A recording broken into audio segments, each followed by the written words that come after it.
Hey there. This is sort of a video made for one.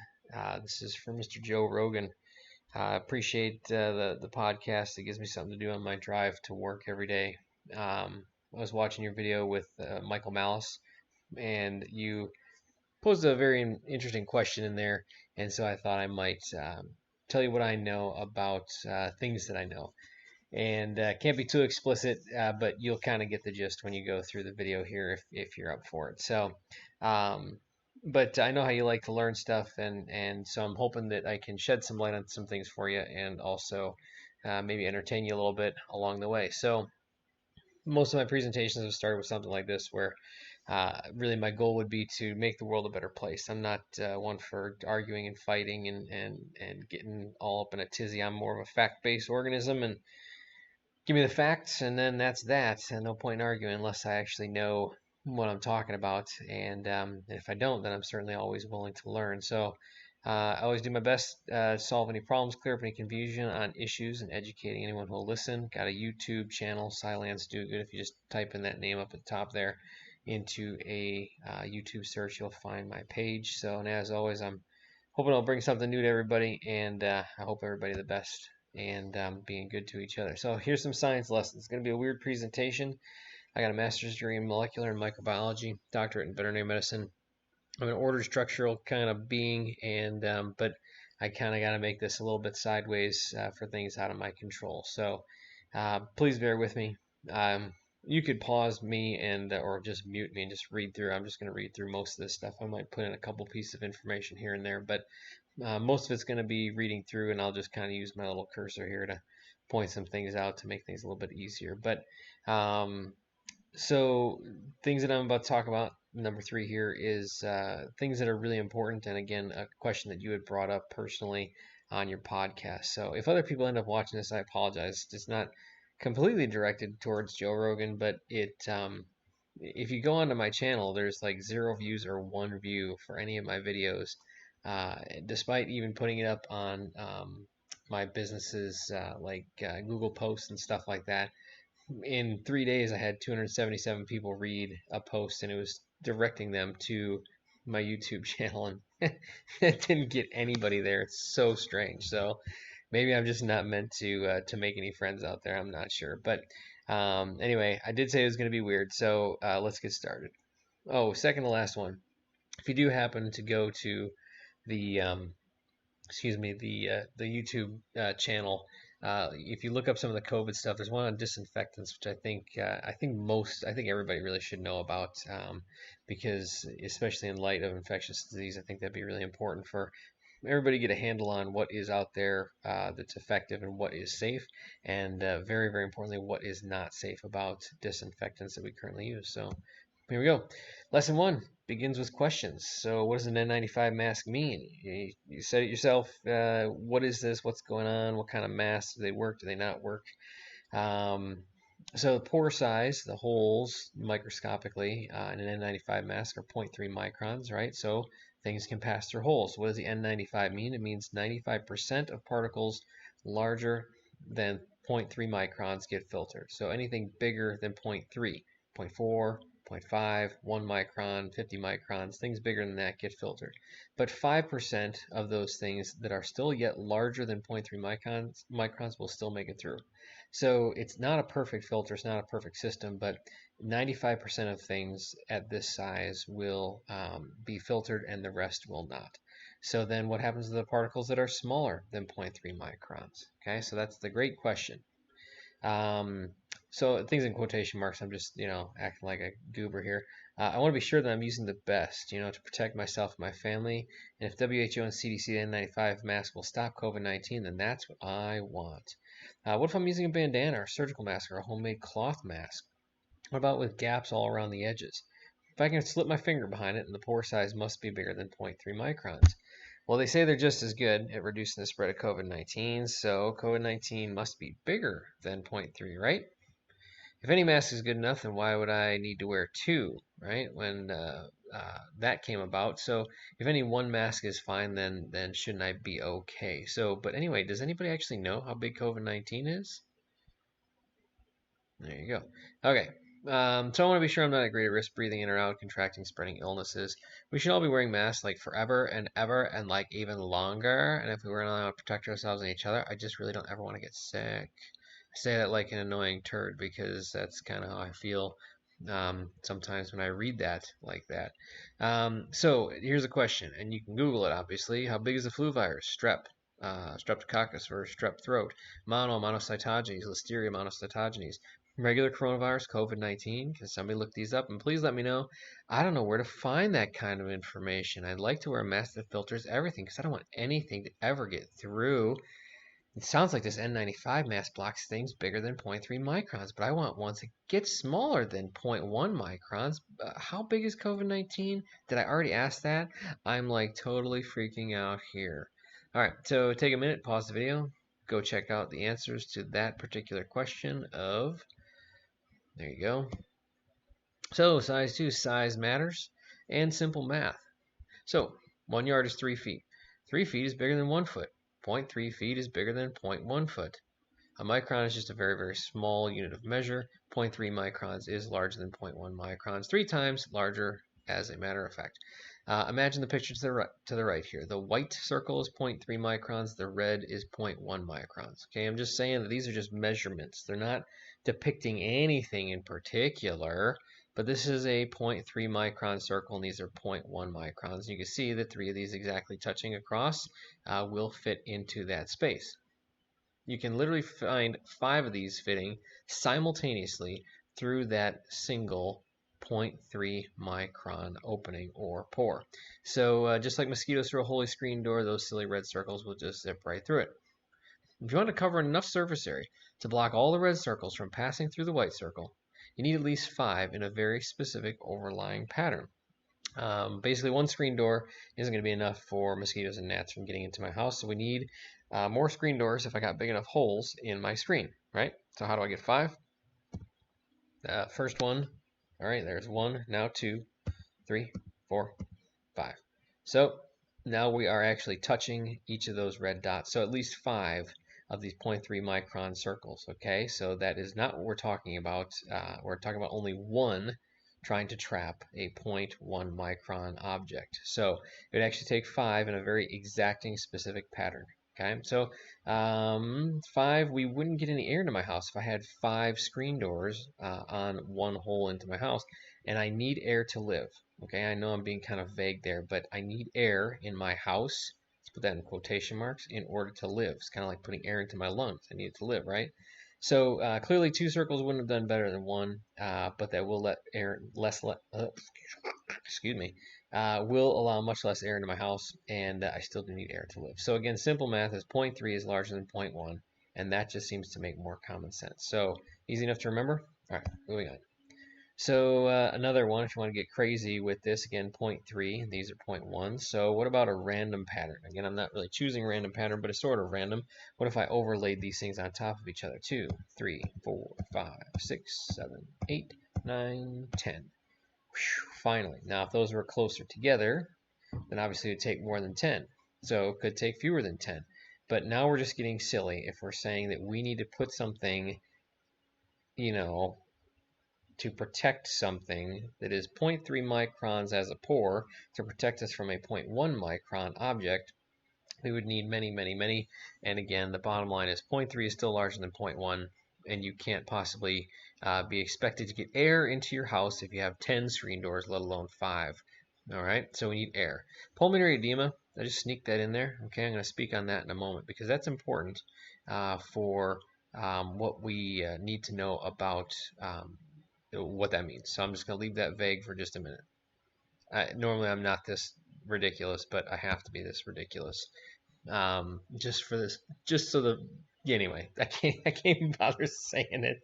It's so moronic. Anyway, so how about a little physics lesson? Bernoulli's principle states, as pressure decreases, like a pore, a tube, a hole, as it gets smaller, so that's pressure decreasing, velocity through that tube or pore or hole increases. So here's a depiction. Imagine a garden hose turned on, water coming out at full flow. It's just pouring out the end about a foot or so. Now cover the end with your finger and water shoots out 10 to 20 feet. That's Bernoulli's principle. Easy enough. Smaller hole, it shoots farther and faster. So decreasing the pore size or the hole is a decrease in pressure. Yes, I know, but that's not how we normally think of it, but that's a science thing. So make the hole smaller and stuff will go out faster and farther when you push something through a smaller hole. So how about a cough? Okay, ooh, where's my cursor? There we go. How about a cough? The human mouth on average is about 48,000 microns in diameter. You open up your mouth and, oh boy, mouth and particles will fly out a certain distance. By the same principle stated above, put something over your mouth like your hand or a piece of fabric or something with a smaller pore or hole size. Say something with a pore size of 0.3 microns, your cough will travel farther. How much farther? Well, the smaller the pore or the hole, the greater the velocity. And again, that's Bernoulli's principle. So you want something really spooky? Take the reverse. Put something over your yak and breathe in. Breathe in hard. The smaller the hole, the smaller the pore, the faster the air will travel into your lungs, driving things like pollen, dirt, and infectious crud farther into your airways. Yuck. So we're good so far? Smaller pore means farther and faster things can travel, both out of the space, like out of your mouth, or into your space. So lesson 4 continued. Let's make it more scary. Let's do more pressure stuff. Pulmonary edema translates as lung fluid. That's not good. Fluid in your lungs, you are drowning. Cardiac patients with pulmonary edema are on the brink of potentially dying. Fluid in their lungs, yeah, you're drowning while you're standing, while you're alive. You're sitting there and you're drowning. You're not moving and you're drowning. You're not in water and you're drowning. Anyone with fluid in their lungs is at risk of dying. So you ready for the scary stuff? Breathe in. Your diaphragm contracts, and your diaphragm actually is moving down towards your belly. As your diaphragm contracts, that creates a negative pressure inside your chest cavity.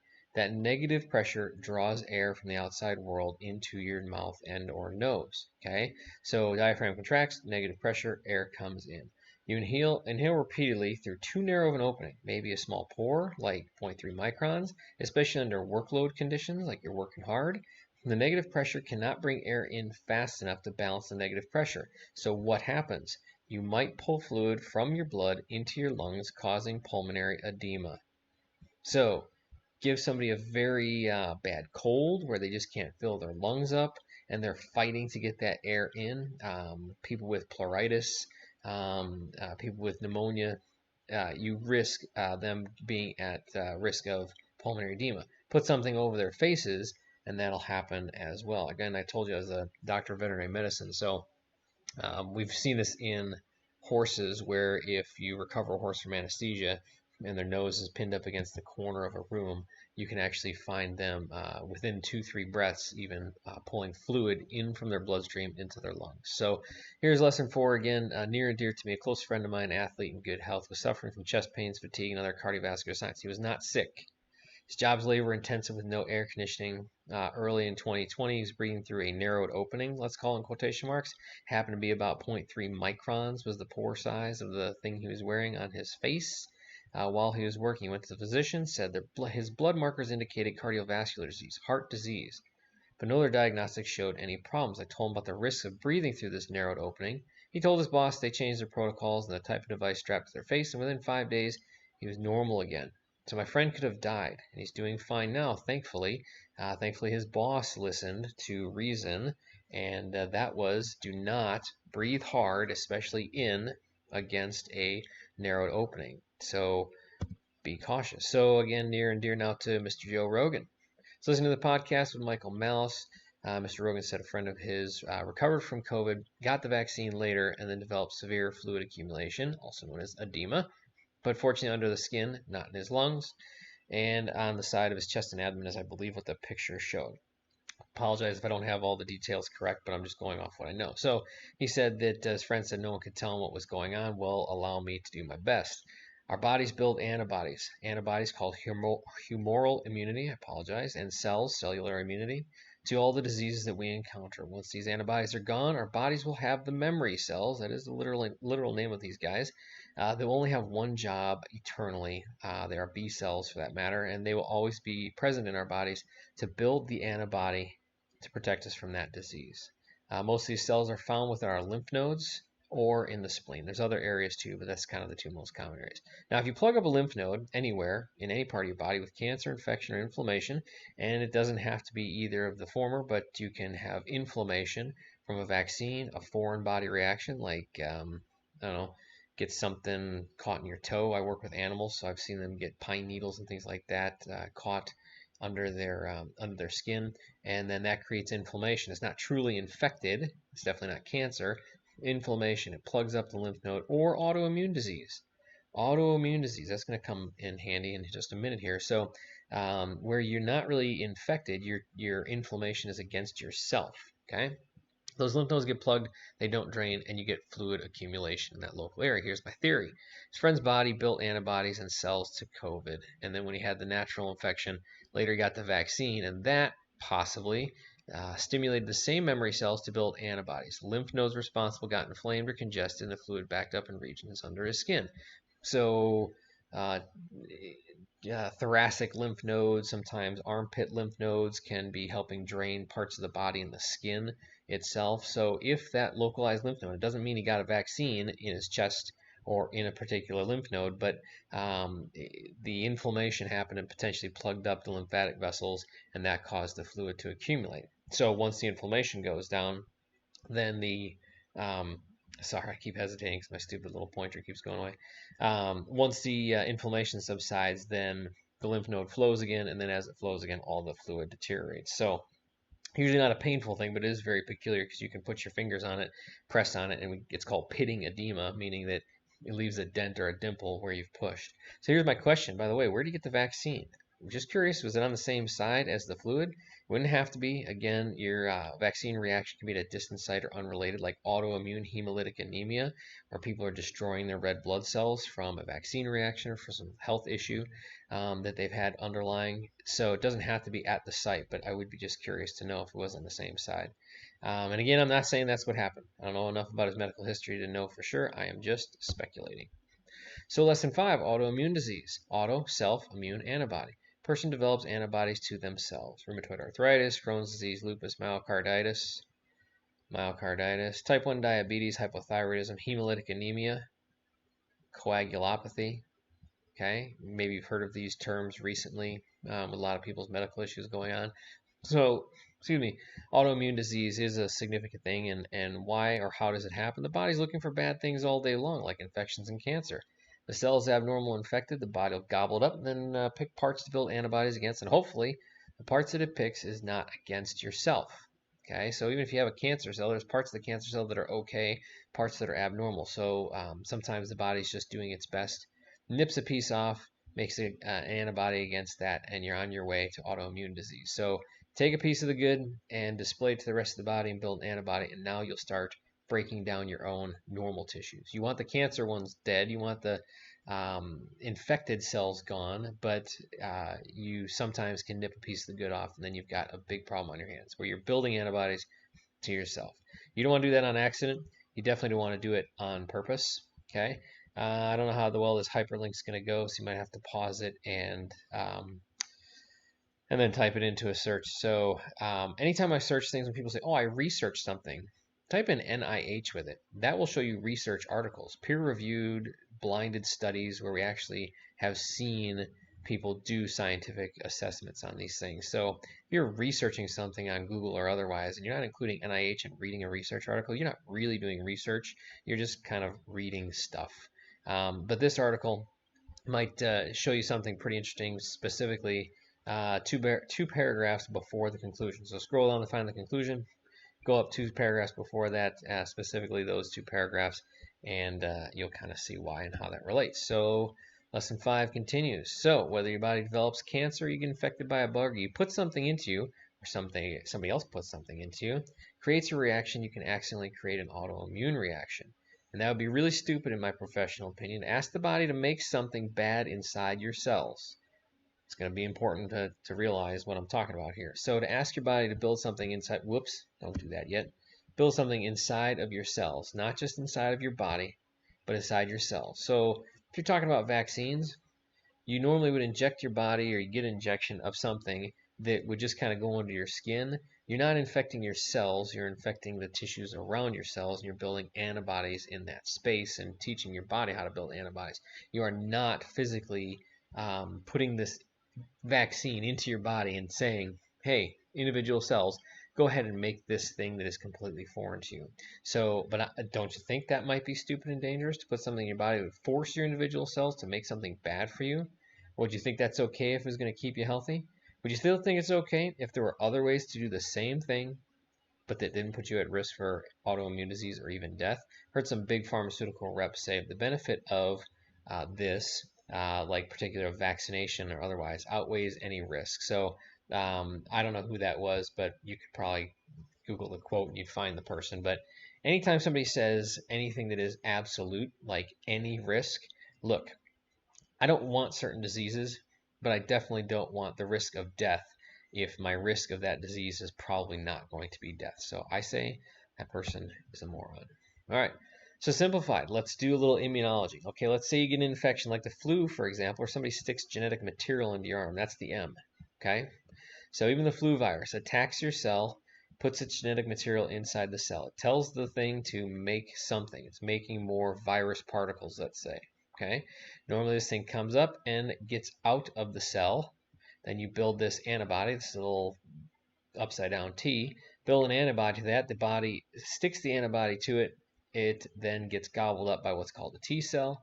That T cell breaks it into individual pieces, and then you can build unique antibodies to those little things. Okay, and that's a normal reaction to any disease, even if it's not intracellular, meaning inside your cell, it's still going to get gobbled up by guys like T cells. Okay, now imagine if that same stuff got in and it made this particle, but it didn't get released from your cell membrane. Antibody sticks, the T cell sticks, the T cell gobbles off the thing and also takes with it a part of your natural cell. It still has the pieces that it would have from whatever this particle is, say a flu virus or otherwise. It would still have that, but now it's also got this piece of you in there. And maybe it goes, not foreign, not a problem, leave it alone. Maybe it says, I should build an antibody to this, and that's how you get autoimmune reactions. Vaccines in animals. Here's what I know about vaccines for animals. In most cases of vaccine creation, the disease is isolated, grown into large numbers, killed or attenuated. Attenuated meaning it does not infect you and cause the full-blown disease. And then it's tested. We don't use mRNA vaccines in animals. We don't want our pets' bodies to make bad things and then build antibodies from there. We just modify the bad things and ask them to make antibodies directly to the vaccine themselves. So we take the bug and we kill it or attenuate it and put it into the animal under their skin, and we ask them to build antibodies to that. We don't want animals to have problems with vaccines. Plus, the methods that we use for vaccines that we also have used for about 50 years or longer in humans and animals are proven safe and effective. mRNA vaccines are brand new. If it ain't broke, we don't try to fix it in the animal world. So safety first for our pet populations. These modified infectious material is put in the animals to see if it causes adverse reactions. These are called safety studies. The blood is then tested to see if the vaccine has created antibodies, right? Wouldn't that be important to know? Give a vaccine to an animal and make sure it makes antibodies. What's the point in giving a vaccine if you can't test for the antibodies?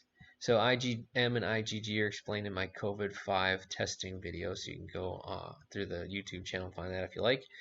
After it's confirmed safe and capable of creating an appropriate immune reaction, the animals are then challenged with the disease. So if we want parvovirus in a vaccine, we make sure that parvovirus is safe. We test for antibodies to make sure they're producing antibodies.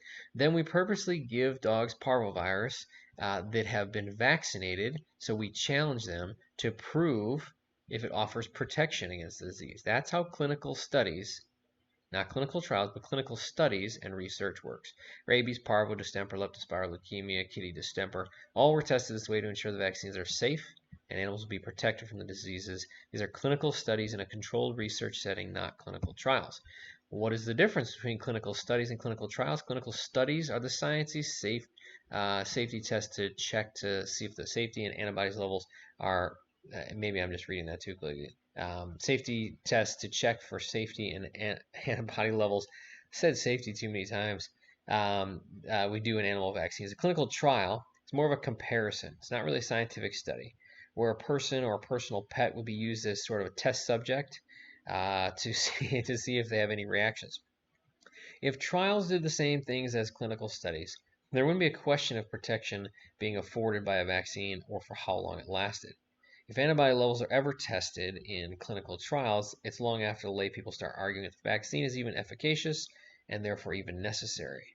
There are tests to prove that antibodies, in pets anyway, that a pet has antibodies against the disease, including distemper, rabies, leukemia, and all down the line.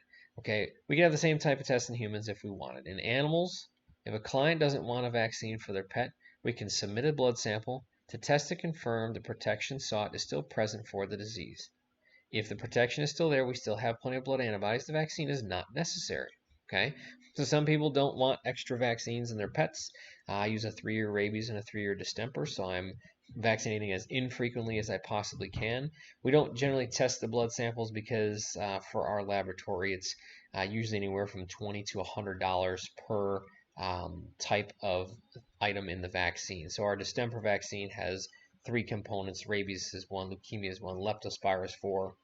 If you're going to charge $20 to $100 per component, it's just not really going to be cost effective. And these are very, very safe vaccines. Again, they're old school vaccines. Kill it or attenuate it and stick it in the animal, and you will get yourself a good vaccine reaction and antibody protection from these diseases. Okay? Clinical trials merely ask if we got fewer sick or less symptoms we're even seeing. In most cases of human clinical trials, other parameters are changed, like giving steroids, antibiotics, monoclonal antibodies, supplements. Making a direct comparison of pre-trial, okay, what were we seeing before we had, let's say, a vaccine to something, to the actual clinical trial where now we have vaccinates. Makes that almost impossible to compare. Here's an example. Donald Trump got a large number of medications and treatments. Since his recovery, most, if not all, moderate to severe cases receive steroids and antibiotics. You can't compare apples, which is COVID morbidity and mortality before we started doing those things, to oranges, COVID morbidity and mortality after vaccination, while we're also getting medications that we weren't getting beforehand. Now, physicians could have been giving antibiotics and drugs all along, but they believe that viral infections shouldn't be treated with antibiotics. And I agree to an extent, because antibiotics means anti-life, anti-bios, and viruses are not living, which, by the way, also means that you can't kill a virus. So any commercial, anybody saying, oh, kill the virus, this kills COVID-19, it does not kill it, maybe denatures it, maybe renders it inactive, but it doesn't kill it. So look at all those commercials, and if after I post this video they start changing their language, just remember, for 40 plus years they've all been saying kill viruses, and viruses were never alive to be killed. So once people started suffering for weeks and dying of COVID, that's when we started seeing antibiotics and such use. I think antibiotics should have been a mainstay for COVID therapy. Anti-inflammatory should have been used the entire time. Look, cells are dying, creates inflammation. Okay, you're not using steroids in the patient. Not using steroids in the patient is and was, well, again, that's me giving my honest opinion. I don't want anybody to get upset, but I don't like it. All of my patients with any sort of inflammation, whether it's bronchitis, tracheitis, rhinitis, sinusitis, any itis, any inflammation, I'm just circling that so my cursor doesn't go away, any itis inflammation automatically gets anti-inflammatories. And steroids are cheap, and steroids are easy, and steroids are safe. Just give people that stuff, and you won't get as much inflammation and secondary problems. So by the way, though, did you know human respiratory tract has bacteria that actually live there all the time? And when viruses wipe out the protective lining of airways, or your intestinal tract for that matter, it allows natural microflora, bugs that were always there, normally there, it's okay to be there, they become pathogenic. Okay, that means they start forming disease, they create disease. It wasn't, I don't think personally, intubations that were killing people. It was probably secondary bacterial infections that weren't being treated. So now guess what? Now when people get a Z-Pack when they get COVID, and look, fewer suffer and fewer die. Anyway, clinical trials. They're not scientific studies, they're more like a census, but typically they're not controlled, double-blinded like a study would be, making it hard to interpret the findings. By the way, in animals, we don't see variants of a lot of our vaccinatable diseases. If we did, each variant would require a new vaccine, okay? Because it just might be different enough that it actually wouldn't work against the next strain. So just like the flu vaccine in humans, different each year, you got to get another vaccine each year. So flu vaccine, variants each time, possibly a new variant every year. So you got to get basically a different vaccine every year in order to be protected. Big Pharma, don't you love them? Seriously, we should have like a hug your rep, drug rep day, or maybe a month, because these people really truly care so very much about us. We're definitely not dollar signs to them, that's for sure. All right, so hypersensitivity reactions, lesson number 7. Just as going down the line here. The first type of hypersensitivity reactions, there's 4. Type 1 is just allergies. We all know what that is. Not that we get it, but that we understand what it is. Yep. Anyway, uh, hypersensitivities 2 through 4. You can read about those online, and basically the bottom line is, again, if you nip a piece off of your own tissue and build antibodies against it, you could develop a variety of hypersensitivity reactions. Remember that list I gave with Crohn's disease, type 1 diabetes, coagulopathies, autoimmune diseases, and ultimately none of them you want. You want none of, excuse me, you want nothing to do with those things. Excuse me for that. All right, so the point being, don't put anything in your body that would purposely program your cells to make something bad. And I know Mr. Joe Rogan does enjoy his extracurricular. I don't know. I don't know what to call him, but anyway, he does partake in different things going into his body. And so I will at some point hopefully have a video on CBD oil and marijuana, because I do worry about him and anybody else. Spoiler alert: CBD oil and marijuana, okay, even though CBD doesn't have THC, but these compounds have things in them that modify the DNA in your cells, including sperm cells. What specifically is happening scientifically? These compounds are demethylating DNA. What does that mean if you demethylate it? Well, you take DNA, you put a methyl group on it, and it stops that piece of DNA from being translated and ultimately transcribed, then translated. Ultimately, it turns things off. Well, you want cancer genes, turned off, right? You don't want things turned on that shouldn't be. Well, if you're a man producing sperm cells and you're consuming or utilizing certain compounds that might be taking the DNA inside your sperm cells and turning them on or turning them off and affecting those things, your body created that sperm that might have a broken gene that it does not want turned on, that does not want your baby to get, and it has that thing purposely turned off. And using these things could actually turn those genes back on, and you could see problems then with your fetus and your baby when it comes to term. So they change gene and protein regulation signals, turning things on that should be turned off. You know what cancer is? Cancer is a cell that decided to ignore the stop growing signal. Okay, it's not listening anymore, and it just keeps on replicating. It leaves its DNA turned on, and it keeps on growing. And you don't want to disrupt cell signaling. Okay, so the body pretty much knows what it should be doing. I don't know who the comedian was any longer, but it was several years ago. He said, if marijuana is a cure for cancer, Bob Marley would be alive today. All right, so what's the point? That was a ridiculous slideshow. Yeah, my other ones are really just as boring. They're Microsoft Word documents that I just scroll through and I just talk through. Again, I interject a few things extra here and there, but I kind of had to be sort of vague on this in order to just get it posted and get it onto YouTube, and hopefully that will just be the way it is. So, but think about it, how it relates to the world. It definitely answers questions. Certainly one particular question that Mr. Rogan had on his interview, his discussion with Mike Malice. So, look, all I want to do is make the world a better place. It's crazy out there. You have to wear a mask. Any mask will do, not necessarily an N95. You got to be 6 feet from anybody in a restaurant, and that's so much antisocial behavior. I wrote this thing probably 6 or 8 months ago when we had tighter restrictions than we do now. But anyway, society, we need social interactions, and we aren't society without it. Okay, it's confusing out there. Trusting people we don't know, being assimilated to think, act, and behave a certain way, it's scary. We want to be healthy and happy, but emotionally, we are just fried.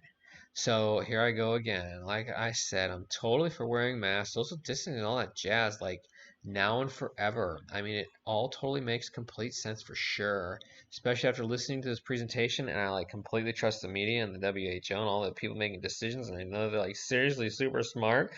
I mean, they say what they mean and they stick with it. It's not like they say masks won't do anything and then change their minds and say it makes common sense that 2 is better than 1. I mean, they know all the stuff just like I talked about, like pore size and virus size, the risk of pulmonary edema. And they never purposely or accidentally put me or my family at risk. I mean, right? Totally, 100%. That's 100%. They care. They seriously, really, really do. I know they do. So look, if you know nothing else about me, know this. I do this stuff. I've written these videos. Again, I've got one. Hopefully, I'll get up about CBD oil and marijuana, Black Lives Matter, the economy. I got a great, easy fix for the economy. It's super easy, but when you know what I have to say about it, I didn't really know until I started looking into it and not where the money goes. You know, everybody's worried about where's the money go, where we're spending this money. Not where it goes. It's where does it come from or where does it not come from? And so that is going to be a real kick in the pants when I get that one up. So nobody's watching the videos anyway, so it really doesn't make any difference at all. But maybe someday it'll be up there and it'll be, 80 years from now. And so I'll be like, who's this side do good person that had these crazy thoughts? Because look, that actually does work. And yeah, so anyway, but I don't want to see people hurt not by someone else or something of their own doing. We don't want kids with malformations and autism and juvenile diabetes and stuff. But if there's a way that we can protect ourselves and protect them and protect and prevent everybody from causing harm to themselves, I think that's really the best thing we can do. Uh, this disease, COVID, coronavirus, COVID-19, this world, it's all nuts. We're confused and we're scared, and I get it. We feel alone. We're encouraged to isolate and alienate, which isn't helping the social in society. So you can watch my ads if you like, or watch my videos if you like. There's no ads, there's no pretty faces. I don't have my shirt off. There's a guy in this one ad that's always got his shirt off, and I don't know. Still don't know what he's selling because I never bother watching the thing. But I definitely don't have my shirt off because you don't want to see the beast that's underneath. Um, so the videos are plain. Mute my voice, just read them if you wish. I think you'll get just as much out of them. I'm not that funny or amusing, but sometimes I put in little interjections, so I don't think you'll be missing much. But share them with friends, share them with family, help each other. Please be kind, be neighborly. I want to teach you, I want to help you. I don't know you personally, but I do care. Okay? You're loved. Share the love. Please be happy and healthy. I'm doing my best to reach as far as I can. I hope you're okay. We will make the world better. Be well, folks.